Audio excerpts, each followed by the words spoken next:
Hello, everyone, and welcome back to the Mizzou Esports Twitch channel. I am Paladino. It's been a bit of a break. Had Thanksgiving over the last week, so we haven't seen you guys in a little while. But we are back for some Mizzou League of Legends here, NECC playoffs, and another new face to my right. It's the secretary of the Mizzou League of Legends Club. If you're not already a part of it, you should join it.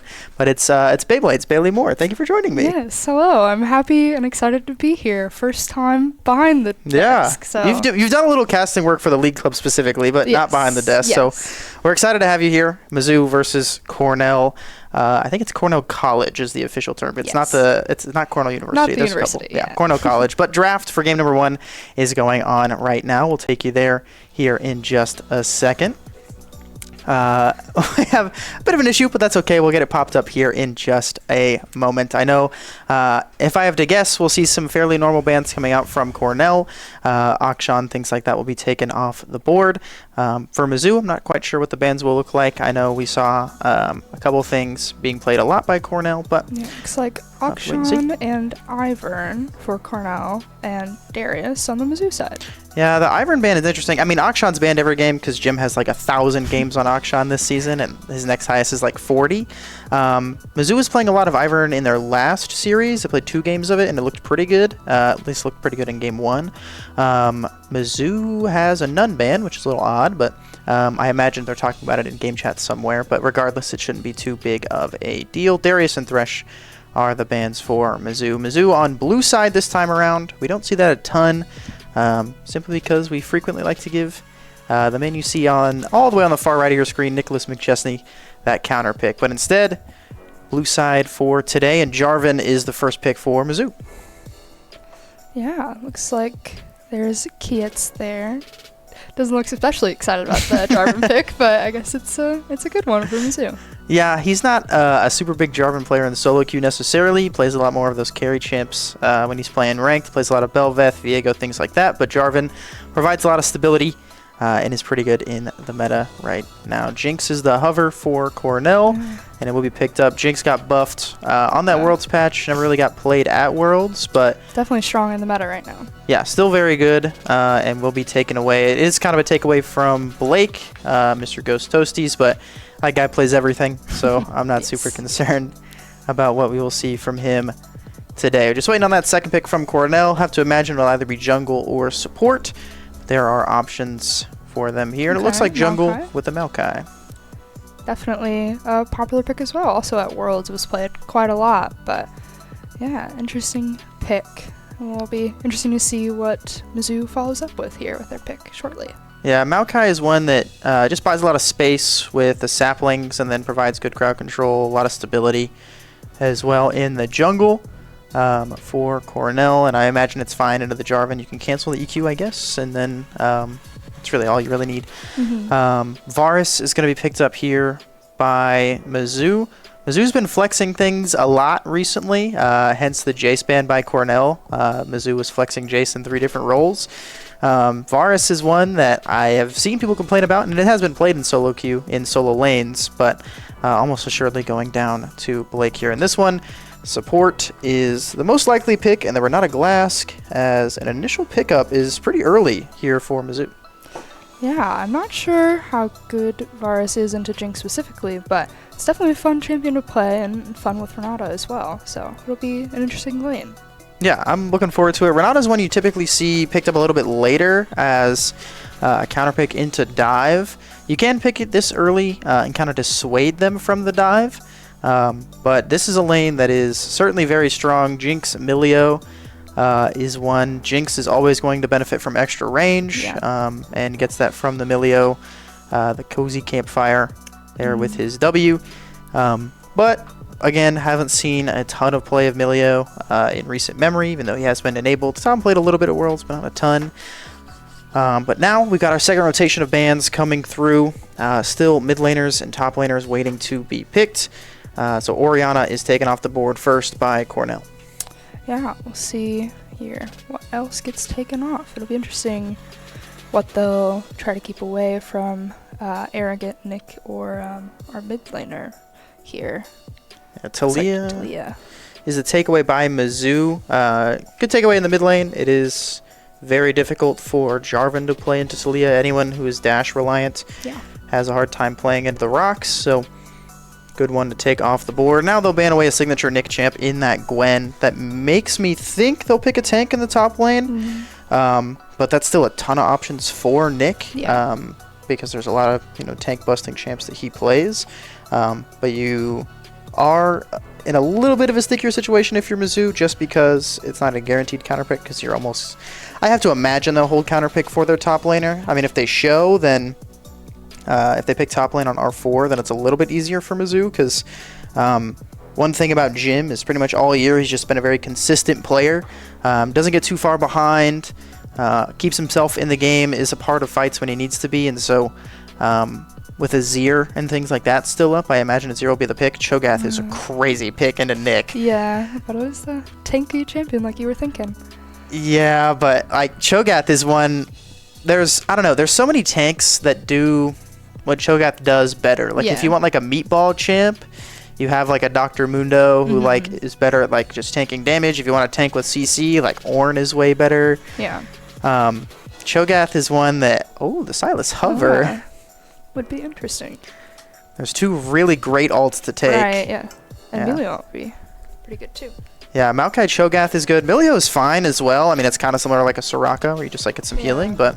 situational, but... Yeah, I know that... provide the cleanse? Yeah, that's true. Yeah. Cho'Gath ult on Silas also just gains him like free stats. It does feel very nice at stack. Which is why it will be Silas in the top lane for Nick. Also, that lane is like really hard for Cho'Gath to play. It's similar to like another argument for a better top laner that's just like kind of a meatball with better engage is like a Malphite. But instead, going for the Cho'Gath here will allow Nick to stack up. And then Maokai ult is always going to be strong in team fights. And then, I mean, on R5, now looking for a mid laner, you don't want to give something that's too good. Right. There's not a ton of options left in the current meta in the mid lane, and Aurelion Sol. We're giving them decent damage. I don't know about specific CC or anything like that. That would be helpful, but... or what the matchup is like with Azir, but it would be interesting. Yeah, I think Aurelion Sol's in an interesting spot just in... I mean, when his rework first came out, he was really, really popular. Right, yeah. Kind of fell off after that, but still can be played. Cornell is really reliant on, like, scaling. I mean, Cho'Gath wants to scale. He's not as reliant on it, but Aurelion Sol and Jinx really need to scale. Definitely. Mizzou is for sure outranged, especially later on in this game. You're always going to be outranged by Jinx and Aurelion Sol. Especially with Milio. But like Maokai and Cho'Gath like are kind of oddballs in this one because they don't really provide range. I mean, they buy some space, but you typically have Maokai in like a poke comp, but this isn't really a poke comp because that's not what Jinx does. She's like front to back. Cho'Gath is like... I don't think Cho'Gath really fits into any team comps nowadays. But maybe they just enjoy playing it. That's true. I mean, a lot of it, especially I've come to know, casting a lot of games at the collegiate level, is that comfort is king. A lot of players will just pick what they're comfortable on, regardless of what might be better in certain spots. And so if you have a lot of games on Cho'Gath, you know how to play a lot of games on Cho'Gath. You pick it, even if it's into, a guy who is really, really good at playing against tanks. Yeah. So we've seen the drafts come through here now for game number 1. We're getting into the in-client draft here as well, and then we'll go to a quick break. But before we do that, Bailey, we've seen both these drafts, like we said. Do you have a preference on who you're favoring going into game number 1? Oh, I don't know. I think it really depends on how the lanes go. I mean, top lane is definitely going towards Mizzou there, but the bot lane matchup will be interesting to see if Mizzou can even reach Cornell spot lane there. So it could really be a toss-up on how these lanes go and how it turns out. Yeah, I think the mid lane is going to be pretty boring because it's two scaling champs.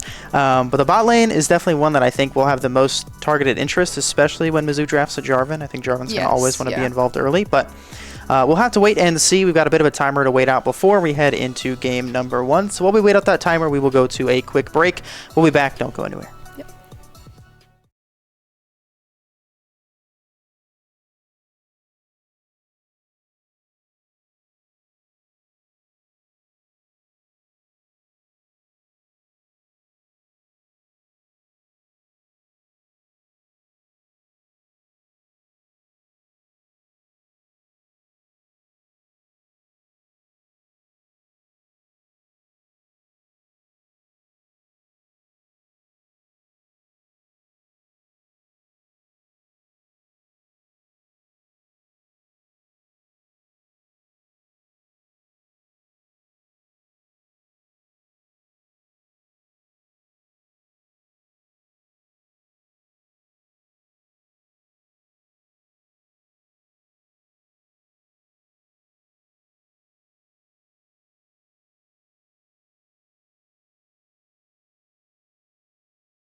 Hello, hello, welcome back. We've got game number 1, Mizzou versus Cornell College, about to get started here in the NECC playoffs. Big match. Once playoffs come around, it's always going to be a lot more on the line.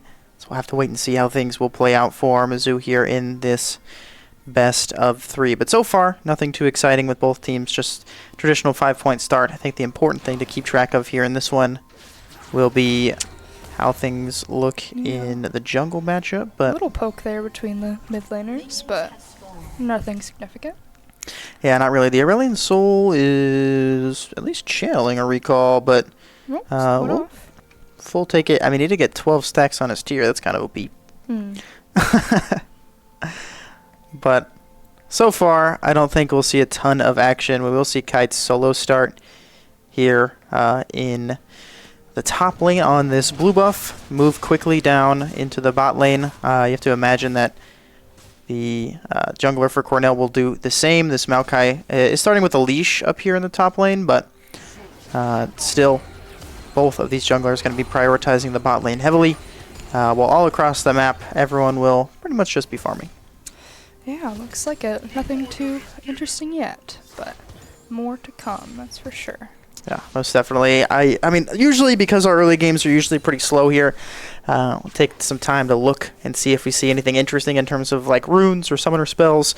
It's all pretty stock standard. I mean, Phase Rush Maokai is one of his few options. I think the only other kind of interesting one is like Halo Blades on Azir. I think other ones are better, but Halo Blades certainly feels pretty good in lane. As now Arrogant is taking a very aggressive trade with this Cho'Gath and does get a decent amount of damage off to make things a little bit more even, but with no access to the Kingslayer yet makes things a little bit more challenging. Yeah, looks like things are pretty even so far, except for that bot lane CS is leaning a bit in favor of Mizzou for now. We'll see how it turns out, but Mizzou taking... Maybe? Oh, it's a solo kill from Arrogant. The Q-pop gets it done. Doesn't even need... Or excuse me, won't use the flash. Is Bulldozer as Nick finds his first of the game. Certainly not a great start dying to the level 3 Silas. Yes. Yeah, but thankfully he's got that TP to get back to lane quickly and not lose on too much CS, but it does give him quite a bit of gold there for that first blood kill.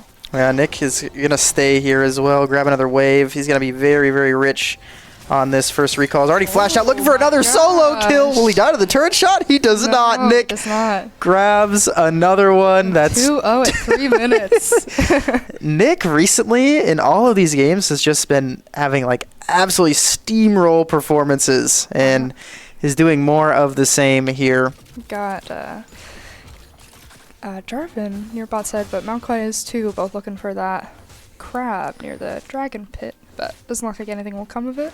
Yeah, I don't think that the Maokai can make his way over with the push in the mid lane. You can see Sentomomochi with control there. Also, I mean, it was really good, good timing. We saw a little bit earlier Inferno grabbing himself vision in that bot side jungle of Cornell. It showed where that Maokai was, and now they were able to dissuade any potential ganks that could have come through, and Kites is able to pick up both of these crabs, which feel really nice for this early game for the Jarvan. Yeah, definitely some nice setup for the future objective spawning. Yeah, Kites will be spotted out on both a ward and a sapling, and will make his way to attempt to recall. I mean, there's no way that this Cho'Gath and the Maokai can do anything other than pester this Jarvan. Yeah. That's about all they'll do, so... Nick is down a tiny bit of CS, but he has a huge wave crashing into him. Yeah. He will be just fine. Same story here in the bot lane. Looking good for Mizzou. Yeah. Looking good so far. We'll see. That is quite a nice top lane wave. Nick will clear this one up with ease as the first Drake spawns here at that 5-minute mark. Mizzou with control here in the bot lane. Looking very good, and they're able to push out a bit as... the Cornell bot lane just is walking back to lane now. Yeah, lots of options here for Mizzou. I've been really impressed with how they played in recent memory, putting a lot of priority on securing these early objectives. We'll see if that first Drake is one they opt to go for, but for now, just farming across all of these lanes. Sentomomochi Jim on this base skin his ear. He just saw Faker win Worlds, so he wants to try and... Little bro thinks he's Faker. Nick, on the other hand, is going to go for a solo kill. He's still going. He's waiting on the E cooldown. He gets the feast. He might die. He will. Hey, it might be worth it for that. It is worth because of the wave. The wave is going to crash, and Cho'Gath has no TP. It doesn't crash perfectly. Okay, now it's kind of bad. But he has TP himself. Yeah. Nick does still have TP, so Nick makes it back in to push the wave. Cho'Gath will miss a decent amount because it's a cannon.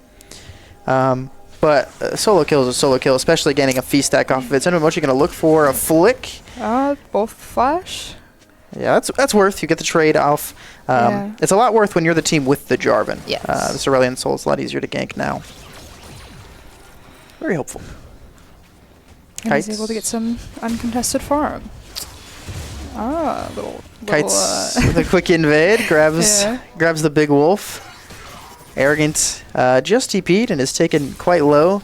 He doesn't buy refillables for the actual fights he takes in the top lane. He buys them so when he tanks 4 turret shots, he can pop some refillable pots. Inferno and Kite's going to make their way onto this Gromp, but Kites is going to quickly move away. Flash forward from Chibi Ravioli is going to make a play onto the Mizzou support. Flashing out will not get rooted and makes it out just fine. Great use of the flash. Those Jinx traps coming in just a little too slow. Yeah. Means the Mizzou support definitely could have gone a lot worse. So yeah, definitely. Worked out quite well. Mizzou support manages to stay alive. Arrogant has ult available, but Cho'Gath ult certainly is not up quite yet. But these basic abilities might just be strong enough. Feast is an option for Cho'Gath, but not quite able to break that threshold. It's another solo kill for Nicholas McChesney. Yeah, looking pretty good for Mizzou on the top lane. Interesting fight happening here in the bot lane. Yeah, Sweet Peach uses both of those summoner spells, Flash and Heal, used after that Varus ult comes through. So does Inferno with Ignite down now as well, and Flash still on CD. Yeah, but getting both summoner spells out of the Milio before he hits level 6 is always going to feel pretty good. Yeah, for sure. So can't complain. Both these supports are kind of soft, but that's okay. They both took Relic Shield instead of Spell Thieves. Little sleeper. Not required to hit each other as much. But now the Stream of Shuffle from Sentomomochi looking for the kill, but he misses the EQ. And the Aurelion Soul is just able to fly away right through the wall. The only way that you can stop the Aurelion Soul W after the rework is with hard CC. Yeah. So needed to lead with the ult and then land that EQ. Instead, the A-Soul makes it out alive. No TP, so he's going to miss a little bit, but it's still a cannon wave, so he won't miss a ton. That is certainly a misplay from Mizzou. Yes, yeah. And he's not that far off on CS as well, so still could go either way in the mid lane. Yeah, little unlucky to not secure the kill there. Yeah. Honestly, I thought that Aurelion Soul would be trapped in the cage, but I guess it makes sense since he can fly over walls that he can just fly over Jarvan ult. But a little unlucky there, and no flash on Jim means that the A-Soul makes it out fine. But Mizzou still with control in the bot lane, decent CS lead for definitely. Ghost Toasties. Neither side opting to pick up this Drake just yet, so a lot of time to go by, especially when it's Mountain. I think Mountain's one of those ones that feels really, really good in the early game. Yeah, Instead, definitely. Mizzou will prioritize this first Rift Herald. Kites is going to pick this one up by his lonesome, as Arrogant is proxy farming the top lane. He might be in danger here. Can take Maokai or Cho'Gath ult at this point, but now in a 1v2, has the Airflash to dash on out. Will get knocked up. Dashes back forward, is not able to take an ultimate because he's silenced, flashing to try and secure the kill onto this Maokai. No feast available on the Cho'Gath means that they cannot kill him. Nick is going to try to go aggressive here onto the Maokai. No flash for the Silas means that he will inevitably fall. The shutdown will once again go over to Bulldozer, but regardless, Nick makes a 1-for-3, a 1 versus 3 into a 1-for-1, and still up a lot of gold on this Cho'Gath. Yeah, definitely. And on top of that, the ASOL moving up, getting that assist there could maybe give a little bit of edge. And except for that unfortunate play. That just happened. It then does insta-die in the middle lane. Yeah. It's a good timing, especially because if you take a look right in just at the summoner spells on everyone here in the game, they know that Azir and Aurelion Sol's flash are on the exact same timer, and so Jim can just constantly say, hey, we got 30 seconds until his flash is up, 15 seconds, so they make a quick play before it comes back up. It didn't work out the first time, but it does that time around. Yes, yes. So now there's no play to be made on Bulldozer once again, as the chains go a little bit wide. And now Mizzou, it's still kind of a lane domination, not a bunch of 2v2 kills or anything, but up a decent amount of farm, and now this wave state is horrible for Cornell as well. Yes, yes. Yeah, they appear to be getting very good CS in every lane now after that Azir death. Or I'm sorry, Azir Q assist on the ASOL death. Arrogant's going to go back to stacking here now. He does hand over a Heartsteel proc to the Cho'Gath, but he's stacking up himself, so he will do just fine here. You can see, leads in CS all across the map. There is no one that's behind, including support. Yes. So we got 800 gold lead in the bot lane, 600 in the mid lane. The top lane is certainly seen better days for Mr. Bulldozer, and then a bit of a lead there in the jungle as well. But all across the map, Mizzou winning out, hence that 3k gold lead here at 12 minutes. Will the first strike ever die? I'm not sure. Looks like they're moving towards it. Maybe something will happen, but it's hard to say. We did target it after clearing the ward. I believe every ult is available. They are, with the exception of that Sylas ult, which comes up soon. Both TPs, or no, excuse me, only Sylas TP is up for in that top lane matchup. Regardless, Cornell knows they cannot fight it. Picks that one up with relative ease. Now, Kites is going to try to make a play. He's going to drop the Rift Herald. He's got Sinto Mochi here with him as well, who does get hit by that Saplings, which makes the play a little bit harder. Also, all 4 summoner spells available in this bot lane makes it a challenge, but now you can see the Jarvan coming through. A TP going to come down now. This will be, I believe, Aurelion Sol making his way into the bot lane. Sinto Mochi's the one in trouble. Flashes away to safety. The Drinks Rocket comes through and will not land on the Mizzou mid laner, but it will come through now. Here comes a hostile takeover. Won't find his target. The Aurelion Sol just going to fly on out now. Ghost Toasties with that Renata W. Cannot fall just yet. They're looking for Kites, but they won't find him. Inferno in some trouble, but has access to the flash. Opting not to use it just yet. Will finally make his way over the wall. And Mizzou makes it out without too many casualties. Only Sinto Mochi falling. Using that flash as well. But they do get a TP and a flash out of the Aurelion Sol. Regardless, not a great trade, but I've seen worse. Yes, definitely. Could have gone worse for Mizzou there. They're at least able to stay in lane and push out that wave a bit. And they're not too far behind elsewhere on the map. Yeah, this is true. Not too far behind. You can see now the only person in this game with a shutdown is Ghost Toasties, who just has a shutdown based on CS alone, which is never something you're going to complain about. Also, he's made a ton of gold from plates, especially after the Rift Herald falling as well. Needs to be a little careful here now. Not a ton of mana or health to his name at this point, but still a lead over this Jinx, and I imagine might want to push one more, but should have that Blade of the Ruined King in base here soon. Arrogant's going to take this turret all by his lonesome, and now with access to the feast once more, you can see even in a 1 versus 2, the sides of Cornell quickly realize they cannot contest. And if you want to take a look in the bottom left of your screen, if we stay on Mr. Nicholas McChesney, we are up to 4 stacks here on the Stolen Cho'Gath ult, so this Sylas will only get larger and larger as this game proceeds. Actually, can we quickly, if we're able to, compare Sylas and Cho'Gath stacks? Are they at the same? They're both at 4. There we go. Yeah, very, very interesting there. It's might be quite hard for Cornell to get the kill on the top lane Sylas there unless they can get some extra help. But, man, it's looking... Yeah, I think they could 2v1, but it has to be Aurelion Sol, and Aurelion Sol has to dodge everything. Yes, yeah. You just can't do it with Maokai, because Maokai just doesn't have enough damage. Right. Nick felt like going to the library today with that double Fiendish Codex in his inventory. I don't think that works anymore. It used to be good, because it gives a bunch of ability haste, but it used to work. I don't know. I mean, it's a lot of haste. He's going to be able to cast pretty much every spell on cooldown. But now, Kites will be spotted out near this red buff as Bulldozer defends his jungler. But Mizzou still with a large lead all across the map. It's only growing up over 4,500 here at the 15-minute mark. We're going to make a play on this Cho'Gath, but not able to find a ton just yet. We're going to quickly shuffle in the Aurelion Soul, however, who does have access to the Sky's Descend. Ghost Toasty's ult will not find its mark, so not a lot of CC to go around here anymore. Arrogant is going to get slowed up by a sapling, so no play to be made, but regardless, Mizzou push them out of their own jungle. Now, Arrogant going to look to make a play on the Bulldozer. Does not have a ton of damage, but does have the ability to cast a lot of the spells all at the same time. Looking for a feast now. Won't find it just yet. Could potentially change his target onto the Aurelion Soul instead. Potentially be in trouble as the Milio ult comes through looking for a fast kill, but the chains won't land. The feast does not find the execute, and Arrogant's the only one to fall so far. Inferno tried to back him up with that hostile takeover, but instead gives his life as the entirety of Cornell make their way into the topside jungle, and Mizzou lose 2. Yeah.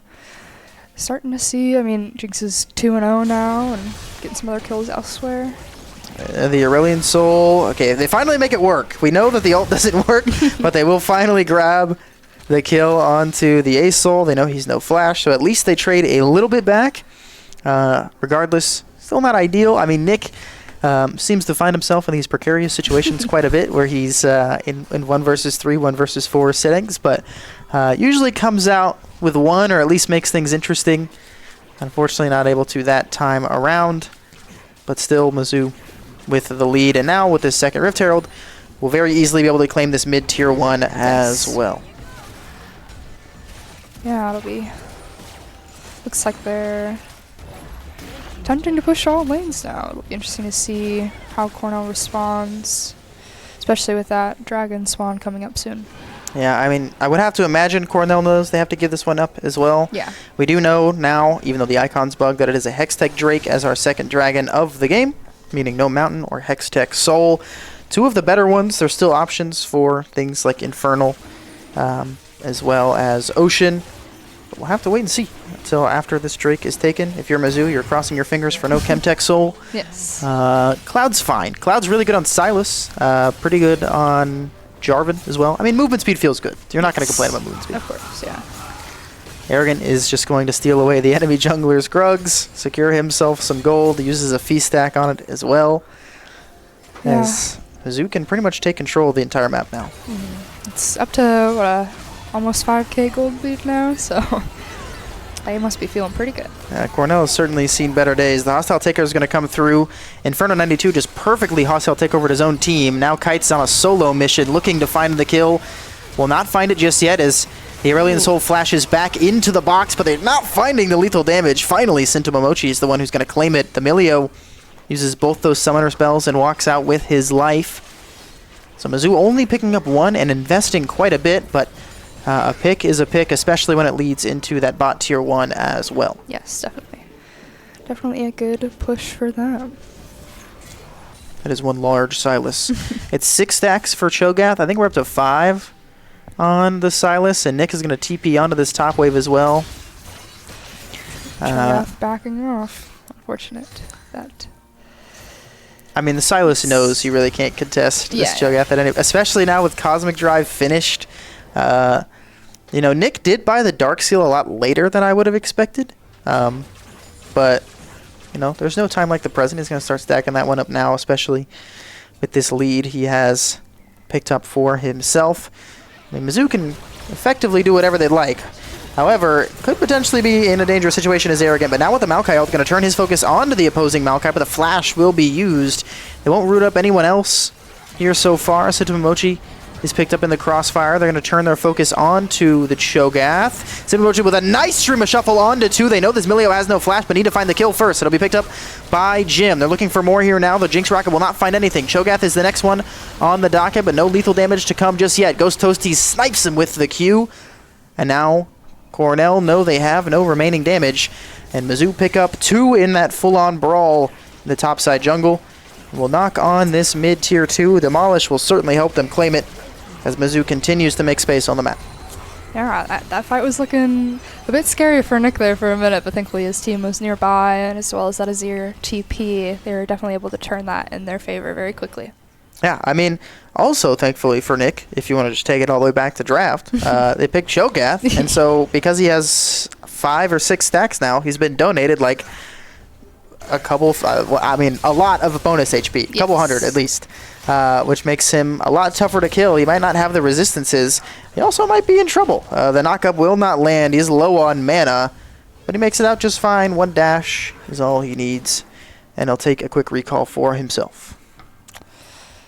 Yeah, looks like interesting positioning happening here. Clearing some vision around Baron. Not sure if they'll... Probably not going to make the play for that just yet. But, I also got that bot wave pushing up to the tower, but it seems that Nick is going to respond there while everybody else is staying towards the top side of the map.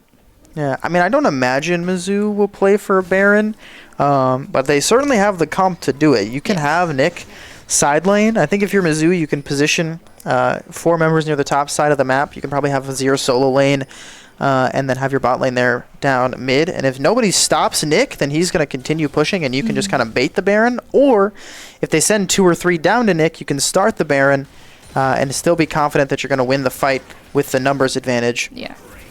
But we're going to see Kites try to make the play quickly for himself, and a big hostile takeover will land its way on to 2. We'll see the Milio invest that ultimate to keep his team alive.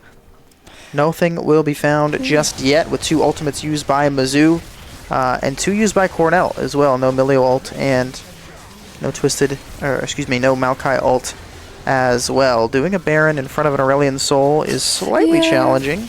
It's an interesting decision, but for this poor Bulldozer, I mean, the Cho'Gath is the same size as the Silas. I mean, Nick is dominating. And this is what I talked about. If not enough members come to match the Silas, he can kind of do whatever he wants. And now Mizzou can turn their focus on to Baron. And with a 2-item Azir with Nashor's Tooth and a 2-item Varus with Gwynsu's and Bork, he's going to make it out, a Baron very, very quickly. We do lose Arrogant in the process.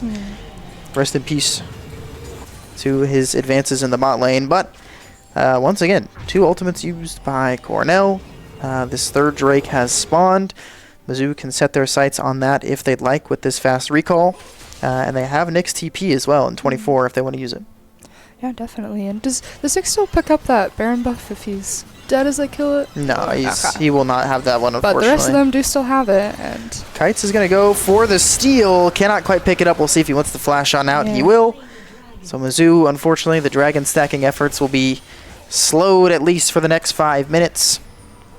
A valiant effort by Kites. I don't know if it's really worth, especially because you lose the flash, but yeah, it would have looked cool if he would have got it. Definitely, and he doesn't have that much to lose. I mean, he's got 3 members of his team with bounties, and Nick is able to, as you said, do whatever he wants most of the time, so it's worth it to take the risk, I think, at this Arrogant is kind of perma-CC'd at this point. He's looking to try and get something back onto the Aurelion Soul, but cannot quite find it. I think the Feast went entirely through the A-Soul shield, but now we'll see a quick play made on a Kite. He'll be fine, at least for the moment, but will eventually drop as the shutdown comes through. The Milio ult stops the hostile takeover, meaning that the Jinx is not able to stack onto her own team. Mizzou now forced to kind of back away, losing 2 members very quickly.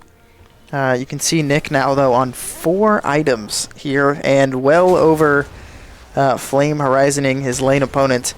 He's quite fed here on this Silas, and even though Mizzou has been a little shaky in some of these last couple team fights, losing a couple members, maybe positioning and not the greatest way you could imagine, we're still up nearly 10,000 gold. So take what you can get. Yes, definitely. Yeah, I will say one thing that's most unfortunate looking at this as a Jinx player myself, being 4-0 at 24 minutes and only being down 6 CS, but just not feeling like there's that much you can really do to help out your team is not fun, not a fun time. Yeah, it is kind of unfortunate, The Jinx is even with the Varus, maybe even a little bit ahead in terms of like individual gold, maybe. At least it's close, with those 4 kills. But your top laner is only down about 400. Yeah. That's about as even as you can. I mean, you could get a little more even, I guess. Mathematically speaking. That is how math works. Yes. But pretty even, regardless. But your top laner is just so far. I mean, almost 14k gold for Nick. Almost double the gold. Just a little over 7,000, approaching 8 here for the Cho'Gath. I said picking Cho'Gath was a questionable decision. Yeah, I mean, he did he blind pick it? I'm fairly certain, so it can happen. It's unfortunate that Cho'Gath isn't strong on his own, regardless. But as we were talking about before, if it's what he's comfortable on, it's unfortunate it just didn't work out this instance. Yeah, I mean, with the Cho'Gath picked, now we have to have the camera extra zoomed out just so we can see Silas on our screen. The Milio ult is going to come through quickly, provide the cleanse for Arrogant, give some bonus health as well. I mean, they got a decent amount of damage onto the Milio as well. The flag comes through, but the drag does not. We'll see if Mizzou wants to make a quick play as the Shirelius comes down. Nick will be stunned. Does not have a ton of tenacity, and now will fall quickly to the Aurelion Soul. Hostile takeover comes through, doesn't do a ton with it not landing on that Jinx. But Mizzou, these team fights are just not quite coordinated enough. I think that fight can work if you really send everyone. Yeah. If when Nick goes in, you kind of wait out the Aurelion Soul, and then you come in with the shuffle from Mochi with the Cataclysm from Kites. But just not really able to commit everyone in. Mizzou still with map control pretty much everywhere, but last couple fights, not really... if the last fight goes well, the game is over. So I think it is slightly, one thing that we didn't, take into account with Milio and Renata is that if they both have ults up at the same time, it's a great way to keep that Renata ult from doing as much damage as it can. And, it is hard. I think Milio has a relatively low cooldown now at this point in the game. That at level 11, yeah. Yeah, it's hard to work around that. And maybe there's a way they can get him to blow it early, but there's not a lot of other hard CC on the Mizzou team. So yeah, it's a challenge. I mean, the only benefit is that Milio cannot cast his ultimate when he himself is CC'd. But, if he doesn't get hit and it only hits the Jinx, then it does kind of negate all the effects of the hostile takeover.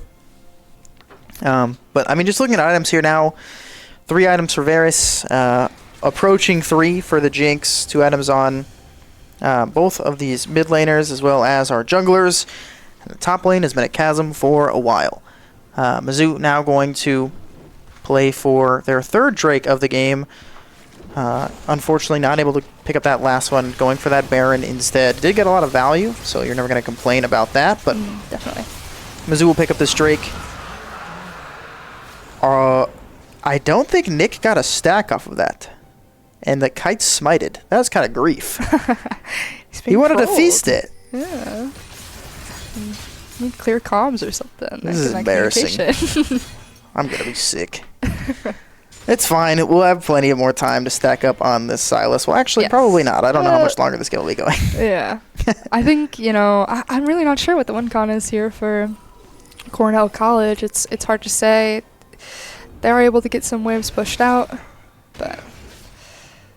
Mochi now finds the Aurelion Soul. I can tell you that one way for Mizzou to certainly win is to quickly make a play onto the A-Soul. A-Soul is going to tank 2 tower shots. So fast. I mean, he still has TP, but Spear of Shojin and Gore Drinker still very strong for the Jarvan. He does not get hit by the ulti. He's going to get slowed by the Maokai. Shirelli is out for the A-Soul, means that he can make his way out. So they are not able to find anything, and the Dragon does not have to flash, which does feel unfortunate. Arrogant is continuing to bully our poor Bulldozer friend there in the top lane. He could be in trouble now, especially with this lack of mana. Flashing forward is Nick to secure the kill, silenced for a long time. We know this Aurelion Soul is quite low. He's going to quickly Milio ult himself to try to make a play, and gets the flash out of the Aurelion Soul. So once again, Mizzou and Nick trading 1 for 1 in what eventually became a 1 versus 4. And Mizzou grabbed themselves another Baron. You don't get it on your Silas, but you do get it on everybody else, and keep climbing up with this gold lead. This Asol just walking back to base instead of backing. We need a stat to be able to see distance moved per champion. I swear this Asol went from the top lane inhib through their jungle all the way down to the opposite side, all the way back to base. It's in maybe a minute? Yeah. Production, if we could get a distance traveled stat in the near future, that'd be much appreciated. Right now, Mizzou is looking to secure a win after grabbing their second Baron of the game. Still objective bounties available for the side of Cornell. Mizzou been delayed a little bit in terms of their ability to push out and grab things. I mean, they're still getting everything on the map. They just have not really been able to crack the base of Cornell. They've taken down some inhibitor turrets, but have not gotten anywhere past that so far. But now with Silas back up, we can see Nick on 5 items, but his 5th is an Imperial Mandate. That seems wrong.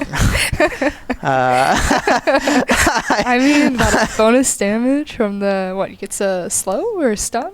Yeah, I mean, but the thing about Imperial Mandate, I mean, I'm going to be honest. Like, nobody builds this item when they made it not a mythic anymore. Yeah.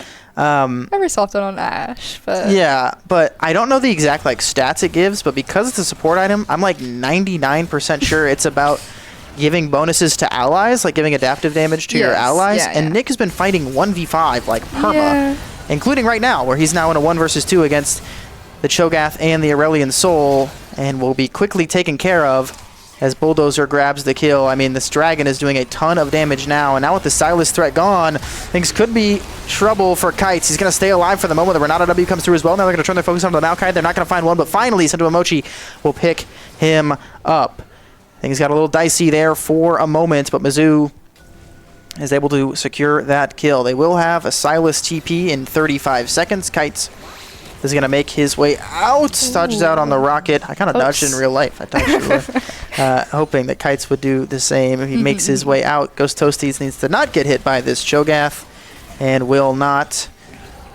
Putting in as much damage as he can as Mizzou picks up another inhibitor turret as Kites falls in response, and now Ghost Toasties flashes away from the Cho'Gath, but the Renata W can't save him now. Milio's going to pick up that kill.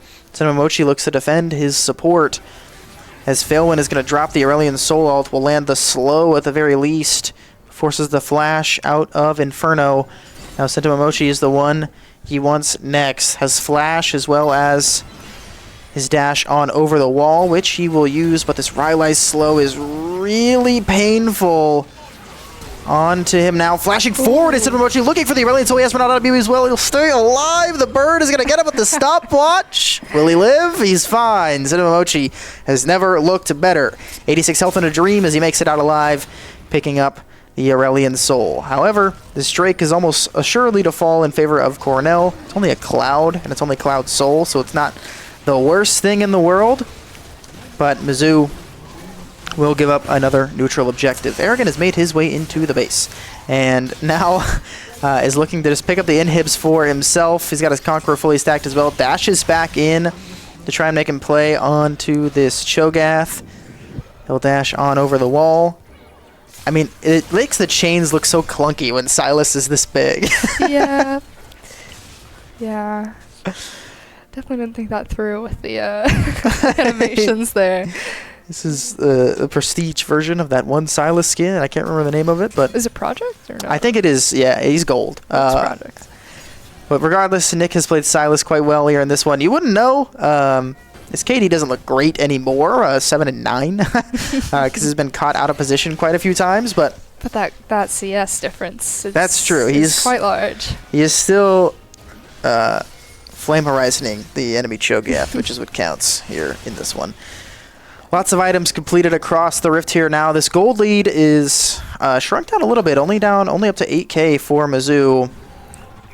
So certainly needs only 8K, you know. To try. I mean, it was 10. I know. It's still certainly a lead, but Mizzou is going to want to try and finish this one up relatively quickly, especially with the Aurelian Soul on the opposite side. And as you get later into the game, the gold lead starts to matter a heck of a lot less. Yeah. And, I mean, triple inhibiting them is great, but it's a lot more difficult when there's a dragon on the enemy team who can freeze every wave. Yeah. That is... It's 405 stacks for the Aurelion Soul, level 18 now. It has to be a coordinated effort by Mizzou to push and get this one. Now, Arrogant could be in trouble, quickly gets slowed. He's going to drop the Aurelion Soul. He gets a big stun down. He's trying to buy as much time as he can, but it's Bulldozer who picks up the kill. And Nick falling once again. Yeah, it is unfortunate. For a while there, he was able to do whatever he wanted, but now it's, you know, they see him get close enough to their base, and all 5 move over to deal with him. So I think Nick needs like a Zonius or more damage. I think the Mandate has got to go. I mean, I'm sure that Mandate's going to have some OP stats here at the end. Can are we able to hover over the Mandate? Mizzou will grab the Baron here. Just to see the stats. Oh, nice. 143. That there. Thank you. It's gone. Okay. He rebought it. I'm going to throw up. Death cap. Okay. That's much more reasonable. Wait, or did he just move it? He got rid of it. He sold his. He sold it for death cap. I mean, you need more damage.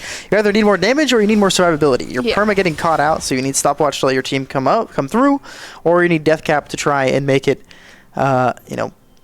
favored towards you just in terms of damage. So death cap will help that quite a bit. It is funny when you look at the KDAs on the side of Mizzou, especially now that we're even in kills, 15-15. Yeah. And the second highest amount of deaths on the Mizzou side is Kites with 2.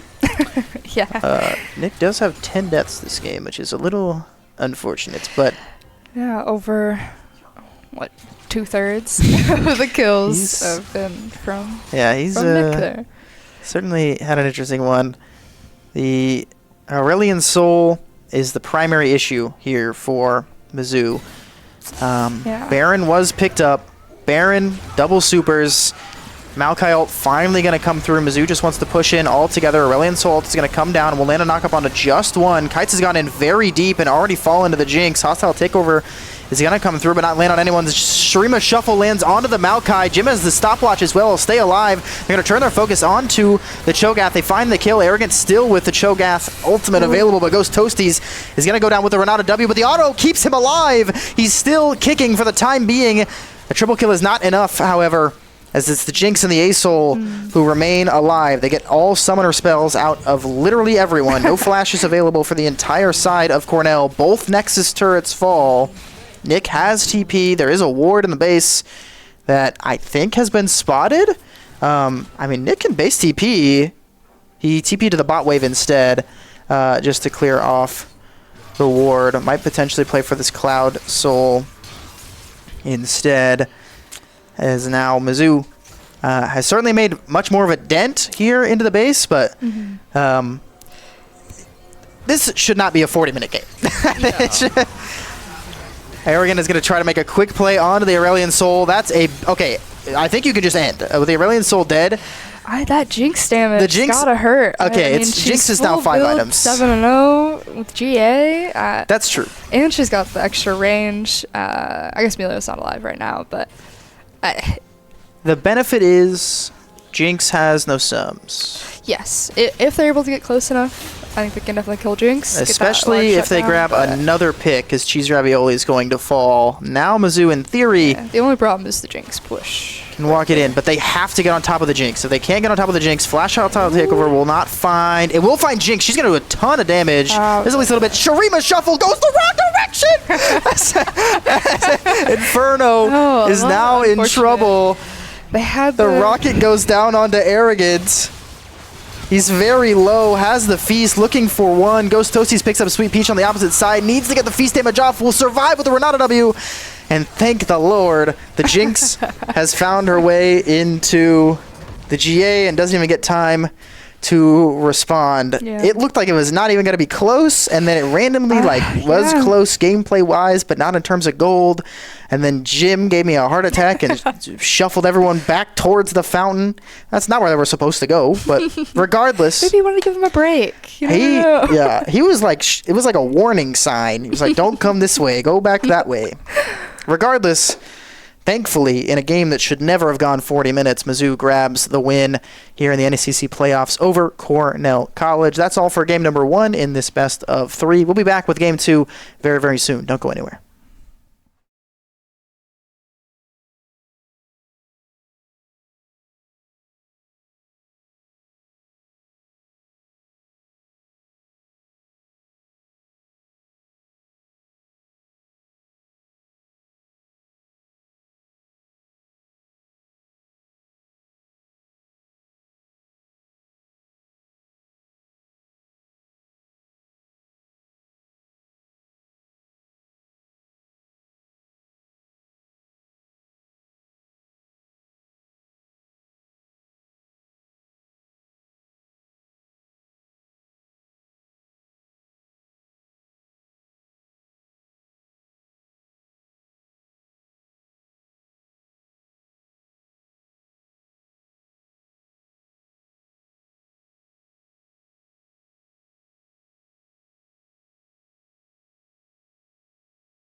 Welcome back, everyone. We've got some more League of Legends coming at you here very, very soon. NECC playoffs, Mizzou versus Cornell College. Game 1 was a Mizzou win. That was about 15 minutes longer than it needed to be, but regardless, a win nonetheless. We are now jumping straight ahead into the Game 2 draft with Mizzou on blue side once more, and so far, our bands are exactly the same. Yeah, they are. I mean, like you said, the GM auction games, not much you can do, but interesting Maokai hover here. Yeah, the Maokai, the Maokai didn't do a ton. Yeah. It's more of this champ is annoying than anything else. Yeah, definitely those saplings can get very frustrating. Yeah, the Similar to slow, it takes so much space. It's a little unfortunate. But so far, that's the only difference in bans is Cornell will ban away the Akshan and the Ivern. Just like last time. Just like last time. As now, you can see Kites walking back into the facility. Mizzou have to wait and see how things will go for them here in this one. Talia was banned away by Mizzou last time on second rotation. I don't remember who excuse me. Game 1, there was just a none ban by Mizzou. Yes. So this is our official ban, as it is the same exact bans for Cornell. So they do not view the draft as a problem, as we'll have to see if they will pick anything else, or if Mizzou will try and do a similar strategy as well. Jarvan's still up, but could go in a different direction if you so choose. I think Cornell's problem was not necessarily the bans as much as it was the picks. Yeah. So I think maybe not picking those champions again would be good, or at least playing for the counter picks. Yeah. Especially on red side. I don't think you should ever on red side be in a position where your top laner has to play Cho'Gath into Silas. Mizzou with the B1 Graves. Now, obviously, Graves is traditionally a jungler. However, picked by the Shy at Worlds. Since then, I know Nick has played it a little bit top lane. It is kind of counterpick reliant, but I would not at all be surprised to see this Graves go top. We'll have to wait and see if that is the plan of action by Mizzou. Jinx is picked up by Cornell. Saying with the Jinx, I think it's it worked well for them. I think that's not a bad idea. Yeah, the Jinx had a decent lane. Didn't get 2v2 killed. Scaled pretty well into the late game. Had some items, but we have a lot of options for support. I mean, it can be played with Tahm Kench for more tanky supports, or the Melio like we just saw. So definitely a lot of options for them. This is true. And Nocturne is the pick for Cornell. I imagine it's their response into the Graves, assuming that it will be a Graves there in the jungle, and it very well could be by Mizzou. Nocturne saw some play at Worlds. I think Nocturne is a fine pick. I think he does a lot better when he's paired up with some champs who can engage easily alongside with him, but it's the Kog'Maw pickup by Mizzou. Wait and see what that support... I mean, I imagine it's got to be an Enchanter. It's either going to be Lulu or Milio, but... I'm pretty happy about that pick, so it'll be an interesting one, that's for sure. I haven't seen Kog'Maw in a long time. Yeah, not super prevalent, but I think Blake can play pretty much anything that he chooses there in the bot lane. It will be a Syndra blind here for GM. They're going to wait on that support pick. I don't hate it, but I do think it's allows a lot of potential for Cornell to take some really strong Kog'Maw lanes away, like the Lulu. Easily the strongest one. There's more options for Kog'Maw too, but Lulu easily synergizes the best. But the Syndra takeaway is pretty strong as well. Bard is the hover, and Bard is the lock by Cornell. Jinx Bard is certainly an interesting one. Definitely interesting. Don't see that one a lot, but yeah. As a Jinx player yourself, I don't imagine you particularly like playing with Bard. No, well, I don't like playing with your Bard, that's for sure. Oh, okay. I don't think anybody likes playing with my Bard. It's more like a solo lane experience, that's all I say. Yeah. That's arguably true. But they do ban that Lulu, so it does take that away from both sides. Yeah, I mean, Lulu is one that I think once Kog'Maw is picked, if you're not picking Lulu, you're almost guaranteed that it will be taken away. So not surprised to see that one off the board from Mizzou. We'll see what their bans will be. They're going to hover the ASOL ban. and take it away. It was strong. It was one of the few things that kept them in the game for so long. Definitely. Triple inhibiting the enemy is a lot less effective when a champ like Acehole can just freeze the entire wave and gain a ton of stacks as well. Now we'll just wait and see what these last couple bans will be. Yeah, I'd be surprised if they don't ban their support. They're hovering the Melio there. Yeah, and now with Lulu and Milio off the board, you got to think, like, what enchanters are really left? That I mean, there's Yumi. It's definitely not Yumi. Yeah. I don't will. know if Soraka's I was gonna say I'll bet viable. you $1, but I don't know if I can promote gambling on stream. I think it's gonna be Janna. Is my guess for Mizzou. I know Janna just got buffed. Yeah. A little bit of a rework, and that Inferno has been playing Janna a little bit. I'm just not sure how that would be into Bard specifically. Gotta think of. I don't know. I think the lane's probably fine. I mean, obviously, you would love to have a Lulu, but Yeah. it's fine. We'll have to see what they pick. I mean, you can pick Engage with the Kog'Maw. It's just not real. I mean, when you play Kog'Maw, you're really mostly playing for those later in the game. Just Enchanter, empower your Kog'Maw, make him very Definitely. strong.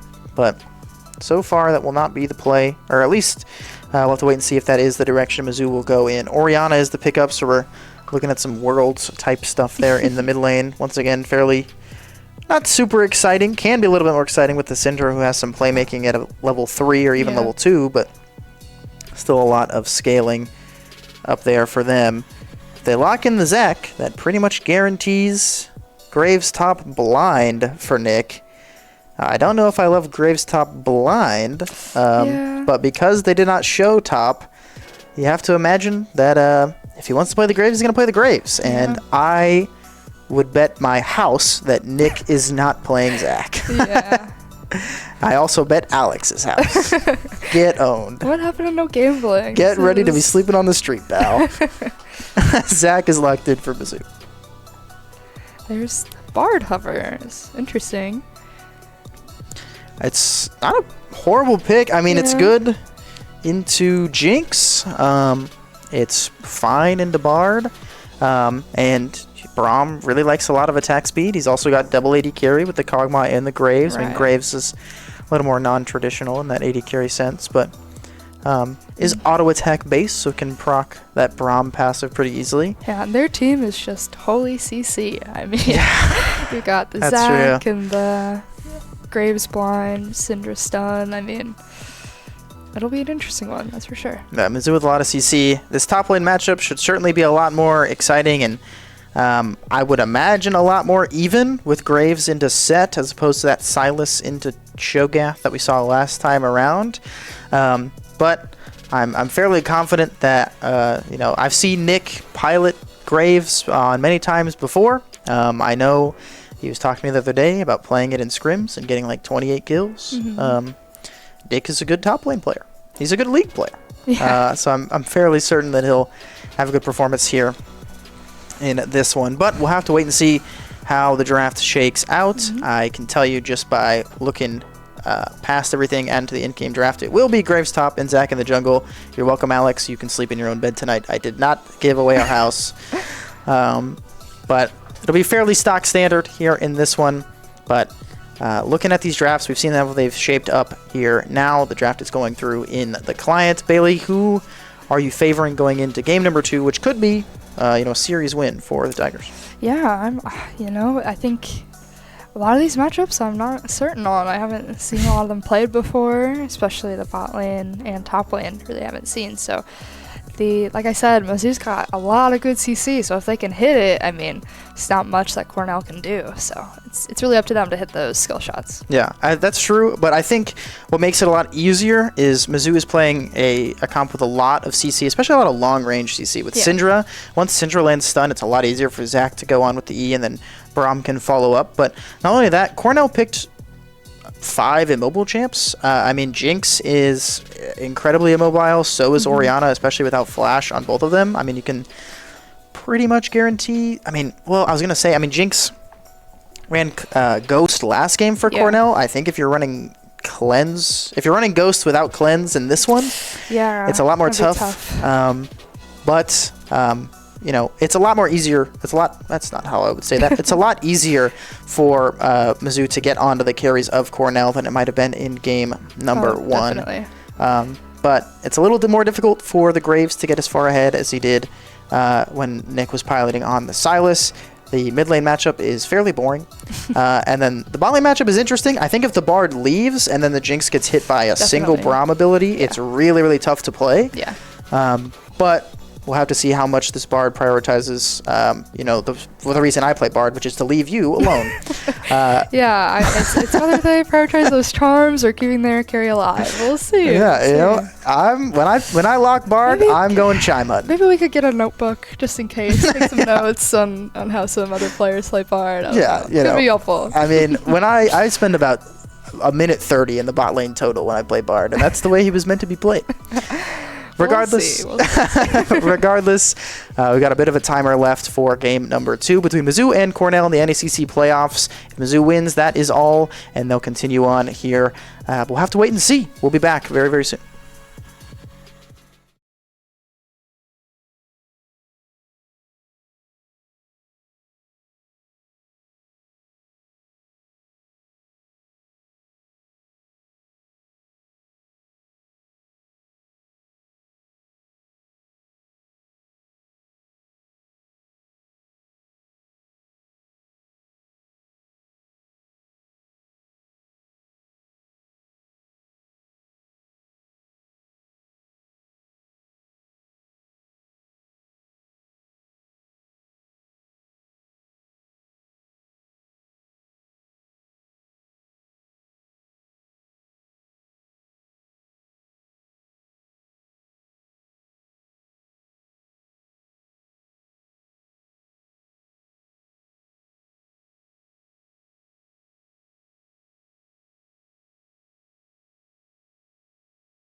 Welcome back, everyone. We've got game number 2 locked and loaded. Mizzou hoping to continue their journey in the NECC playoffs, but need to take down Cornell on this second game if they want to do so and send us home with a bit of an earlier evening than we've had in the past. But once again, not a ton of action here to start. Mizzou just got a 5-point. Cornell did heavily stack this top side, but Mizzou not going for any sort of invade. Yeah, just trying to counter that invade if it were to happen. I mean, Arrogant is kind of bullying Bulldozer. Gets him down to half HP. And might have that mental gap from last game. I don't know. He's got him boomed. I mean, Set does have really high regen and Doran's shield. Yeah. I honestly thought Arrogant was going to proxy the first wave. He doesn't have those refillables yet, so. Yeah, not yet, exactly. Just one pot. Fleet Footwork will keep him heavily sustained, though, and now Bulldozer, I mean, Thorn Shield is going to do a lot of work, and so is the disgusting levels of Seth's base regen, but we now know that it could be a bit of a challenge. Arrogant going to dash on away, proc Fleet Footwork once, and make his way on out. We'll see junglers starting on the same side of the map once again. The difference in this one is, I mean, Nocturne really wants to just power farm until level 6. Kites, Ben can make plays a little bit earlier, but that Zac E range is pretty short at those early levels, so it's a little more challenging. But there are a lot of immobile characters across all these lanes, so we'll see who decides to try and make that first play, as Sentimomochi and Failwin will simply just farm up here in the mid lane. Arrogant is going to take a bit of damage here against this set, who did take that W second as opposed to that Q, but these health bars are quite even. Arrogant going to play pretty aggressive here, but not going to find anything just yet. Yeah. Just a lot of poke back and forth in that mid lane. Nothing too crazy happening yet. But this looks like the Nocturne is moving up towards the top lane. Not sure if he'll... Oh yeah, skipping his entire top side. Arrogant could very well be in trouble with the flash smokescreen. Might keep him alive for the moment. She's Ravioli is going to flash forward with that fear. Drops the CC. The stun coming down as well. Arrogant will almost certainly fall. It's Bulldozer picking up that kill. He does sacrifice a lot of CS for it. Yeah. And Nocturne will probably miss out on one of these camps, especially if he goes to those Krugs first, which it appears that he will. And now, especially, watch this. Look at the bottom of your map, or the bottom of your screen, excuse me, towards that map. They know that this Nocturne is here, and Arrogant just walking after TPing straight to the enemy jungle. Kites will pick up the kill onto the Nocturne, and now the respawn timer is pretty short, but if Kites wants to, he can go for the red instead. He will take the much easier camp to steal those Raptors, and this Nocturne is not feeling great now, especially. Definitely, I mean, gotta take that trade of helping your top laner feel a bit more secure to lose a little bit of CS, but we'll see if it ends up being worth it for him, given that set first blood gold. Yeah, I mean, the set is... He did get first blood gold. I'd imagine it's still like pretty much even because he has 4 CS at 4. He's 1 CS per minute. But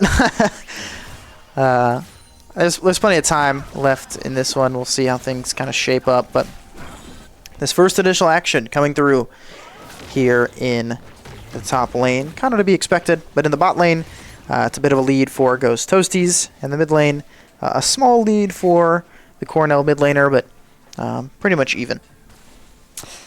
Yeah, looks pretty even so far, except for that top lane CS, but he does have that kill, so it'll be interesting to see how the gold pans out as we progress in the game. Yeah, certainly will be Mizzou with just a small lead here to start. His first Drake is spawning in 2 seconds. I can tell you it's one of the new ones. I can't tell you which. Oh wait, sorry, I can see it on the map. It's Chemtech Soul. Or Chemtech Drake is the first one that will come up. So it means the worst soul in the game is not an option, which is nice for Mizzou, who did a good job of stacking those Drakes in game at number 1. And now down in the bot lane, they're just going to find a kill. Ilkutso, or Aikutso? I'm sorry, I don't know exactly what letter comes in front of that first one. But regardless, Mizzou picking up a 2v2 kill, their first of the series, as it goes over to Inferno.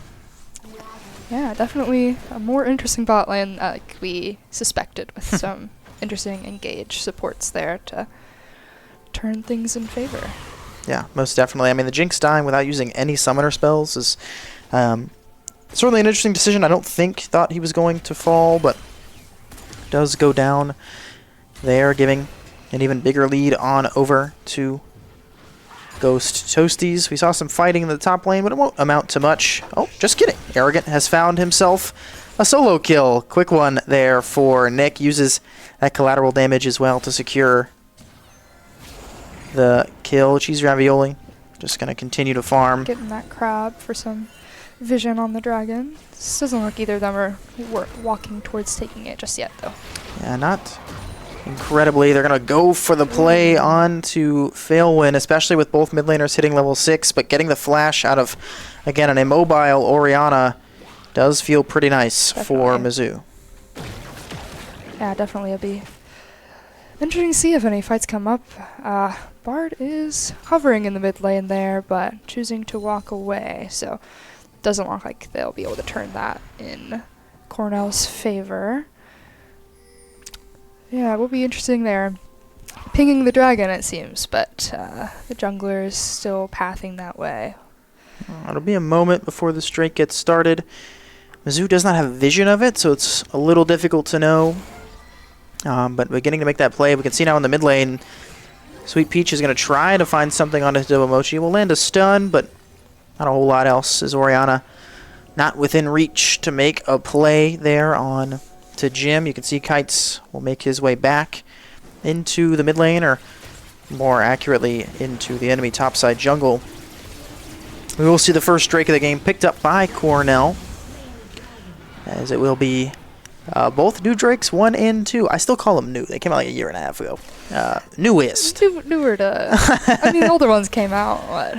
Longer ago than that? Yeah, definitely, yeah. I mean, at least 5 years ago, right? Yeah, so it's been at least a week. Newer than the others, that's for sure. Arrogant now going to once again make a play on to Bulldozer, who does have access to the flash. Collateral damage is up. Kites tries to jump on in. Lands the Q, will pull back the set at least for a bit. Ooh. Not enough lethal damage. It is actually a Ruby Crystal diff for Bulldozer as he manages to stay alive, purchasing himself some extra health. No TP. He's going to miss this entire wave.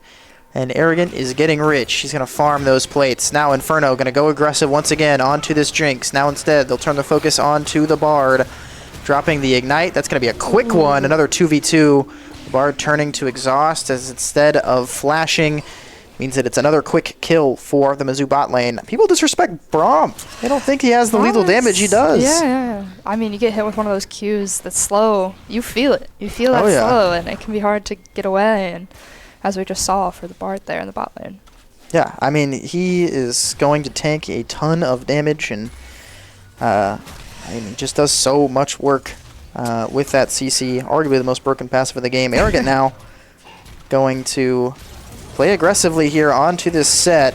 Set does have the showstopper available, and the W dodges out on that one, and now Kites is taken low, but does just then go into the blobs. Unfortunately for Arrogant, he has no mana. Does have enough to dash away. Not going to flash. Kite's going to go on forward. Lands the Q. Is instead going to dash forward. No knockup to be found, however. Arrogant looking for a little bit more. Has access to the flash, but not going to use it just yet because the Orianna has made her way in, and they know that Sinto Momochi is not quite able to get there in time. No stun will land on to Arrogant, so he's just fine for the moment. But especially with the Cornell support moving forward, there's not a ton he can do.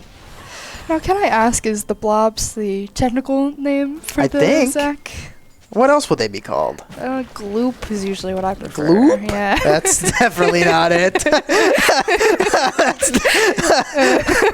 Hey, it's fun to say. You can't question me saying blobs. I'm not saying it's wrong. I wanna learn and correct myself. You know, if it is blobs. I think if we click on Zach's perspective and then read the passive, I think we could see what it's called. Blobs makes more sense. Oh, Nocturnal's coming through first into the mid lane. We're gonna see a flash used by Sinto Momochi to get himself to safety.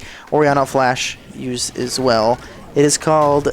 It's goo. Goo. Okay. Hey, I was close. I had the right first letter. We were both pretty close. I don't know. Yeah, he dropped some goo. Okay, I understand. Inferno now could be in trouble. Flashing away. Will still be stunned, but has plenty of survivability. Makes himself out just fine. Access to the Glacial Fissure as well for the Mizzou support. Now Sinto Momochi looking for the solo kill. Nice. And gets just that. Send as many members as you want. He survives the paranoia from Cheese Ravioli and makes it out just fine. Oh, okay. I've been production has informed me that they're referred to as bloblets, which means I would be right. Yeah. I'm a genius. I mean, I'm just surprised, you went through that whole phase of memorizing all the alts. You would think you just never made it to passives, I guess. I know, passive names are a lot harder. Arrogant is going to go in aggressive here onto this set, drops the smoke screen, dashing forward really aggressively, but misses out on the collateral damage, takes another tower shot, but finds the kill regardless. The Eclipse proc coming back up does a ton of work for Nick. Grabs himself a solo kill, another big CS lead, and even more gold, as now the turret is next on the menu. These KDs are looking pretty crazy. Just a lot of 1-0s for Mizzou and 0-1s for Cornell, except for that top lane matchup there. Interesting Nocturne moving towards the top lane here. Arrogant seems to be doing okay, though. Arrogant likes to live life on edge. Yeah. He likes to play very aggressive. And sometimes things like this occur, where he's in trouble. Exhaust comes down. He would need to have E come up again. He does. Smokescreen as well. Bulldozer does have flash, but yeah, the Bard ult coming through is going to make things slightly more challenging. The Eclipse is going to keep him alive for the moment. But you gotta think he used ult, and I'm not sure if he got any other sums, but Bard ult does have a fairly long cooldown, and only for 330 gold shutdown. It's hard to say how that'll be worth it for the set. I mean, even more important is the Bard exhaust. Bard dropped the exhaust almost exclusively for the slow. I mean, Bard was kind of close to taking lethal damage. See Kites coming through, lands the Q, but the Nocturne coming in as well. Will go in deep on to Sindoimochi, but he's just going to find the kill on the Nocturne straight away. Kites had access to the Let's Bounce, but is not going to opt to use it just yet. But now with the Cornell jungler dead, we'll see if Mizzou turns their focus onto the Drake. They certainly will. Low health bar onto Kites, but it doesn't matter a ton when your bot lane has already started it for you. Mizzou evens out the Drakes at 1-1. So is the goo then the slime he picks up to regain health? I but guess. The globlets are Yeah. He picks when Zach uses abilities, the goo is what drops. But when he goes into the cell division, those are bloblets. Okay. Yes. Simple, we're learning so much about Zach today. I mean. You don't really see this champ picked a lot, so it's interesting to see it. You learn something new every day. Mizzou, with quite a big lead. You saw this Jinx was pretty much even throughout the entirety of game number 1. Not the same story. The Let's Bounce is available. They're going to go quickly in and out of the Jinx, and she has just exploded. Inferno 92 plays this dive to perfection, taking that wave to start. They're going to get the Bard flash, but once that's gone, there's not a ton left. The slow is going to pull him back in. The jump in is not going to land. They're just waiting for Inferno 92 to land that stun. Ghost Toasties might fall. Just manages to stay alive. Is forced to use the flash, but does not matter. It's 3 kills going over to, or 2 going over, excuse me, to Ghost Toasties. In the process, we did unfortunately lose Nicholas McChesney in that 1v2, sending the Nocturne to the top lane once more. Mizzou really is racking up that gold lead with 10-3 kills and 7,000 gold, so it's a similar story to last game, but unfortunately they don't really have the scaling Jinx like they did, or the consistent damage with the Acel, so interesting to see if they're able to turn this around and have a win con. Yeah, it will certainly be a test for them. Mizzou certainly did not have this big of a lead at that 15-minute mark in game number 1, so hoping to snowball that some more. The second Herald has spawned, which Mizzou heavily prioritized in game number 1. We'll see if that's the same story, as Kites will initially just continue farming up in his jungle. Sweet Peach attempts to make his way into the mid lane, but will stop short. You can see a massive lead in the bot lane. We keep that gold graph up. I mean, it's up almost 3,000. Yeah. I mean, that's definitely almost double the gold. Yeah, I mean, it's crazy. It's very challenging for them to really accomplish anything. And now Nick once again in trouble. The paranoia comes down. He will be feared, but does drop a lot of damage onto the Nocturne first. Looking for the kill, but the flash comes out. Cheese Ravioli is going to secure the kill. They invest the set ult as well.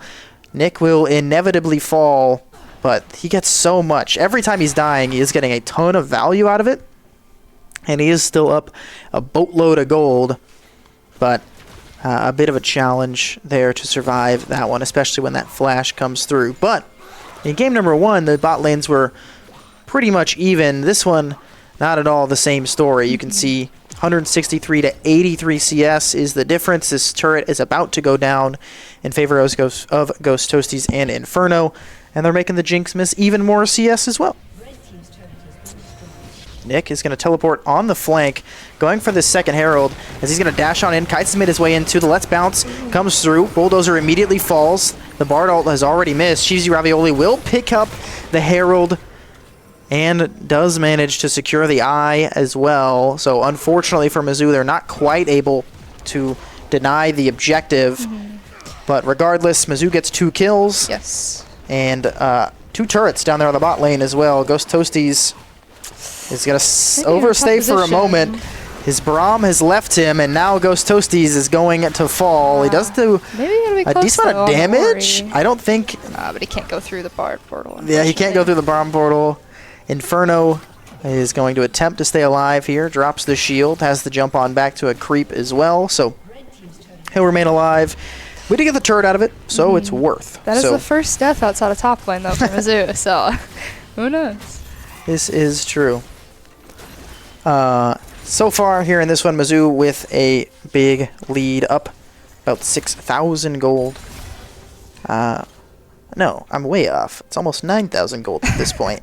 Numbers are hard. I know. I don't know how to read. 30 seconds until this next Drake will spawn. It's an Ocean Soul this time around, but we'll see if we are going to be on the Rift for that to be a possibility. Mizzou with a lot of options here now, especially with all these turrets taken down. The only tier 2, the mid and bot tier 2 are still standing. However, it's a little harder to contest objectives when Ghost Toasties falls. They just 4-man collapse onto him, take him down in the mid lane. A little bit overextended, and especially with a Nocturne, it's a challenge to get anything done. Now Arrogant is taken pretty low. Flash forward from the set, will not find the kill. Arrogant stays alive. Well, let's bounce coming out from Kites now as we take you to the mid lane. Bard ult lands on to 2. Kites needs to find a couple more. Looks for the knockup, cannot quite find it. Failwind manages to just stay alive. Zac passive is an option, but they need to see if he can remain. They cannot defend the blobs, and the Orianna will pick up the shutdown. No Kog'Maw makes these fights a lot harder. Definitely. Just no consistent damage to apply. It is surprising. I mean, despite this large gold difference, a lot of these fights are pretty close. Cornell able to get out alive very frequently. Yeah, Arrogant now continuing to push as he flashes in so he doesn't get hit by the Jinx rocket. Drops the smokescreen too. Bulldozer will smokescreen effectively nothing, and now Arrogant does need another dash, and yeah, once the Facebreaker misses, he is A-okay. Like we said, Nick loves to play to his limits, and he's managing to stay alive now. And Mizzou will be able to pick up this Drake. I initially thought Cornell would grab it, but I guess they thought their health bars were just a bit too low. Yeah, seems a pretty uncontested take for Mizzou with this Ocean Dragon. I do think Ocean is one of the more fun souls to end up getting. Makes the map look pretty, so even if it is a bit more boring with just a couple extra bushes and healing. Yeah, I mean, it's a little more boring. I mean, it's no Hextech Soul with the portals and stuff, or even Chemtech. Yeah, the Chemtech map is cool. The Soul is bad, but it does give plenty of stats. And now the collateral damage does not quite do enough. The fear is going to come through on to Nick, but Cheese Ravioli has access, or no flash means that Ghost Toasties is just going to shred him down slowly but surely. This Kog'Maw gets the job done. I mean, that is the enemy jungler dead. The question is if Mizzou wants to try and take this Drake. It is a decent timer. They know there's no flash on, well, everyone but this Bard. Bard is about half HP. The question is, do you want to finish or do you want to turn? Sentimomochi has not made his way into the fight just yet. Orianna Shockwave is available, but Orianna would have to get further to the pit to make it impactful. Well. The Zac is going to jump in, but they quickly find a massive stun onto the bar. They're going to find the kill. It's Arrogant grabbing 1. Make it 2 for the Graves. Does he want to keep chasing? As the Baron has already reset, he has a dash on forward. This Jinx does have flash. No ult available for Nick. Arrogant has been led even closer into the Jinx. This set just completely griefed. Does get a shutdown on to Nick, but it also means that his AD carry falls in the process. Now Mizzou is guaranteed to get this Baron once again, and we'll go to Nick, so history repeats itself as Mizzou grabs a Baron and while Nick has died. Yes. But regardless, Mizzou doing very well in this one so far. Ghost is going to come out from Ghost Toasties. They're going to try to make a play onto the set. Now quickly, Ghost Toasties knows that he has to flash away. Do they want to turn their eyes back onto this set? He has W available, but doesn't have to use it. So that is both summoner spells expended by Ghost Toasties to not result in much. Yeah, just a lot of skirmishes that get very close and don't always follow through. That is A-okay. Mizzou is now up 10,000 gold here. Kites is going to dive in deep. Has the Q land onto one and will tank a few tower shots. But it does not matter as it guarantees that turret falling for them. That's all tier 2s down, as now Arrogant is going to look to play aggressively here on to Bulldozer. Taking him very, very low. This is a TP coming down from Mizzou. It'll be Sinto Momochi making his way into the bot lane. Ghost Toasties playing with his jungler. Finds Kites. Kites finds Cheese Ravioli to quickly secure Ghost Toasties' second, as the Jinx already fell as well. Arrogant not able to find his kills just yet. This will be 2 inhibitors falling at the least. Jinx is up in 14, Nocturne up in 21 with the Nocturne ult available. Bardot will land on just the Braum. Kites is going to looking to go fairly aggressive here, as the Glacial Fissure will just knock up the set but guarantee a Nexus turret will fall. This wave is quite large, as Kites once again looks for the angle. This Nocturne spawns in 4 seconds. He's going to cancel that E instead. Another Q lands. Arrogant healing up off of the wave. Mizzou, now we're going to be really hard-pressed to find the angle here now. Ghost Toast is in a lot of trouble. It's going to immediately fall, but that's a big stun onto a couple. The set damage will not find it. Arrogant's picked up one. Now they're going to turn this one around to Momochi with a huge stun. Finds the kill onto the enemy AD carried. It's Arrogant in the back line, shredding with a triple kill. And this one is over. The Nocturne had the right idea, looking for the play onto Ghost Toasties, but way too much damage coming out of Nick. He had a really great laning phase in game 1 and kind of sprinted it throughout the rest of the game. Here in game 2, not the same story. 10-5 is his final KD. He pops off, secures the win, and finally, when Mizzou has a large lead, at least in today's series, they end in reasonable fashion. Yeah, works for us. Yeah, exactly. Great work from Mizzou to 2-0 Cornell College in their pursuit of an NECC playoff win, hoping to keep on climbing through the ranks and grab themselves an overall win in this league. We'll have to wait and see how that one will play out in the weeks that come to us in the future. Bailey, thank you so much for joining me here behind the desk. It was a pleasure casting with you. We're not going anywhere just yet. We'll have an interview coming at you very, very soon. But first, we'll go to a quick break. We'll be right back.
Hello, everyone, and welcome back to the Mizzou Esports Twitch stream. I am Paladino here with Ben Kites after a dominant 2-0 win over Cornell. This is your first time on the desk. Yes, it is. Thank you for joining me. I appreciate it. I've always wanted to be on here. Well, we're happy to have you. Life goal. They can't see it. You are wearing flip-flops with socks. Yes, I am. A little flip-flops with socks. But it's okay. That's not what we're not here to talk about your fashion choices. We're here to talk about your series tonight. So game 1, obviously it was 2 wins, which is always beneficial in a best of 3. Game 1 went a little longer than I think it needed to go. No, you're absolutely correct. Yeah, honestly, I wasn't. Nick was like stomping early game, messing that guy up. We were pretty dominant all over the place. Like strong. Our comp was really strong early game. Their comp was kind of bad. I'm not gonna lie. It was like they couldn't really contest any objectives, and they're really just playing for later scaling. The problem was I really wasn't paying attention to how, like, where the deaths, like, his shutdowns were going top. But I guess Jinx got some. Acel just scaled up. So, like, there was a point where we just couldn't really shove waves without Baron. And because Acel just presses E and they just all go away. Jinx fucking presses Q. I'll go away. My bad. I don't know if I could do that or not. It's okay. Refrain from it in the future. I got you. We'll give you one. Got you. That's on me. Yeah. So I mean, it's just really hard to push. Even with Baron, it's still pretty hard to push. We kind of relied on them messing up. With the Maokai and Acel, they both got caught at the end, and we were able to push in the game finally. But yeah, that should not have gone that long. That was a bit sloppy. Yeah, it definitely looked a little messy in the end. Obviously, you talked about Nick popping off in the early game. Had a couple of those deaths going a little later that maybe could have been avoided, but it's okay. It's all good. We eventually came out with a win. Game 2 looked a lot nicer for sure. Game 2, obviously, I kind of called it from the beginning, assuming that the Graves was going to go top. Yeah. Was there ever a discussion about you taking a jungle, or was it pretty much always? I mean, there is. I played Grave jungle before. I've used to play him a lot, but I think Nick's more comfortable on him for sure. He's definitely, I think him jungle there would have been good, but I think we were like planning on sitting him top to begin with. They were going to pick like a champ that they think would be good into Graves, which Nocturne isn't like a bad matchup at all.